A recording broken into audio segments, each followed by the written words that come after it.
What is up, everyone? Adam from FameBit, and I have Agnes Kozera, co-founder of FameBit, and Will Shepherd, influencer extraordinaire and branded content strategist. So we're going to talk about influencer marketing. More specifically, it feels like brands are getting influencer marketing. They understand that they need to do it, but they may be making some mistakes along the way. Right. Definitely. So first off, short or long content? Does it matter which one's better, which one's worse? Yeah, I mean, there's definitely this notion that shorter is better, you know, that kids these days have super short attention spans. But in reality, while short form content is really imperative for building brand awareness and, you know, sort of making your brand memorable to shoppers, in reality, though, it's not as effective for driving ROI and also getting users to take immediate action towards your product or service, especially, you know, when you think about new brands, or if you're a new brand or a new service, think about a subscription box or a clothing line. If you see a mere photo of the clothes, you're not going to be incentivized immediately to know why they're different or why they're special. It doesn't tell that good of a story, right? But if you have a 1-minute video or a 2-minute video from a trusted source where the influencer actually perhaps touches on the founding story of the company or talks about how the products are made or sourced, or something a little more gives a lookbook, something more that the potential customer can latch on to and like feel a conversation. Exactly. That is a lot more impactful. And even actually Google looked at pre-roll ads. So similarly to how we've analyzed influencer marketing, they've analyzed pre-roll ads and the length and what works. And they also found that versus 15-second ads to 30 seconds to 2 minutes, the longer the content is, it's actually performing better at actually getting the user to do something. Right. I feel like this whole reason we focus on YouTube so much at FameBit anyway is because there's so much creative freedom that allows an influencer to really get excited about a product or a service. Right. But with every platform, there are the benefits and the drawbacks. You know, maybe if your advertising campaign is more focused on generating brand awareness or getting social followers on a Twitter account or an Instagram account, maybe your money is better spent on Twitter or Instagram, where it's more cost effective.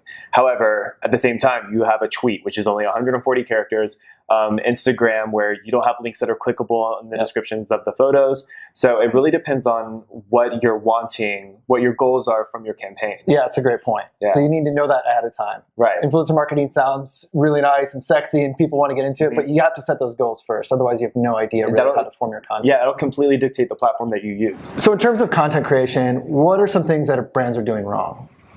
Yeah, well, definitely brands have this idea that, you know, even especially when it comes to video content, that they want to hog the entire real estate of the video. You know, if the video is 7 minutes long, the brand expects to have the entire 7 minutes be just about them. And that is great, but oftentimes the brand doesn't realize that, you know, having that stardom isn't actually going to generate views. It's not going to be effective. It's going to be boring for the audience. You can sometimes turn them off. Exactly, you can turn them off and come off very inorganic. It's gonna basically it's gonna look like a commercial. 6 minutes, especially when you have like the brand in the title or something like that as well. Don't do that. And in research we've done here analyzing content, we found that content performs a lot better when the titles are super generic. For instance, like my favorites video, or you know, my morning routine. Yeah, they're titles that their audience already comes to expect, right? Exactly. Because again, if you're new, it's not going to draw attention of the viewers when nobody has heard of your brand. You're not going to know how to align with it. And the same goes for even putting other brands, having other brands featured in a video. Brands should not be afraid of that. In fact, if you know a really well-established brand is being featured alongside you, that could actually help you gain popularity by association. Absolutely. That's a good point. So I think just to kind of cap this off, as a brand, you got to think that the audience comes to the influencer to listen to the influencer, to not necessarily go to look for your brand. Obviously, you want to be integrated with what they already do, but the destination is really the influencer. Right, and I think another point that should be focused is allowing the influencer to put whatever integration in their own voice. So they have what I see a lot is brands coming to influencers and they basically give them a script. They have the points that, you know, 10 or so points they want them to mention, opinions on how they should feel. And whenever you do that and you have an influencer literally line by line telling you what to think or how to feel, it's going to the audience is going to see it. The audience is going to see that it's inorganic, not authentic to the channel. And like we said before, it's not going to do the brand any favors because it's going to come across like a commercial. Yeah, it really touches on the point of honesty and integrity, and the fact that you should come at endorsements from that honest place and actually help influencers have a really good experience with your product. So for instance, send them a lot of different products if you're a let them company. choose. Let them choose. So if something doesn't work out, the other stuff will, you know, it's sort of a safe bet. Let them test it. Exactly. Give them some time. Test it. And play with it. Especially if you're a gaming company, don't expect the influencers are going to automatically say, oh, I'm going to love this from the start. And give influencers the opportunity to back out if they want to. You don't want it to feel forced. Exactly. So you guys have kind of, I think, danced around this. Like, how important, I mean, you're an influencer, Will, how important is creative freedom to what you're doing? Yeah, just allowing the influencer to dictate how the course of the integration goes. I know that seems a little bit scary to brands because they know they have like these points that they need them to hammer home. But if you, like we said, organically get excited about the brand, that's really important. That's going to come across. Yeah, and especially another point would be what I consider to be a benefit is allowing the brand the possibility of going back to the same influencer. What I see a lot are brands that they'll go to the influencer, do a one-off, and then go about their business, and they never come back. But from my personal experience, I have seen the brands that are the most happy with my channel are the ones that come back for more. They know that there's success with my channel and they respect what I do on my channel. I respect them as a brand and I'm willing to go above and beyond to support their brand. It's more of a relationship. It's a partnership, It's a two-way street here. Like, you guys are working together towards a common goal. I think a common misconception are brands thinking that influencers are actors on the street, like looking for work, and they're there to like create a commercial for them, and they're not. Yeah, that's definitely the wrong approach, and it's also not the approach where you spend X amount of dollars on a banner ad and then it's done. Like this is a long-term thing. It's a lot more organic, a lot more creative. So have fun with it. Exactly, and think of the influencer as a customer.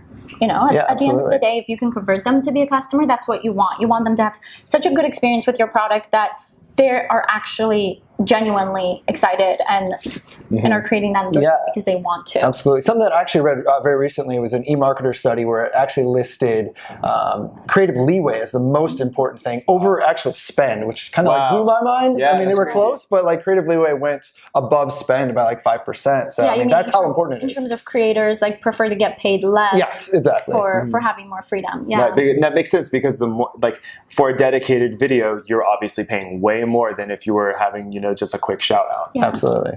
So great, you've had this relationship with the influencer, you made this amazing content, super creative, they're in love with it. What can you do to maximize that content after it's actually been completed? Yeah, you definitely, that's one thing that brands often overlook, and that's a process that you need to be thinking about even way before you start creating the content. That end game. Exactly. You want to think about, are users, for instance, going to be going to a landing page? Are they going to be signing up to a newsletter?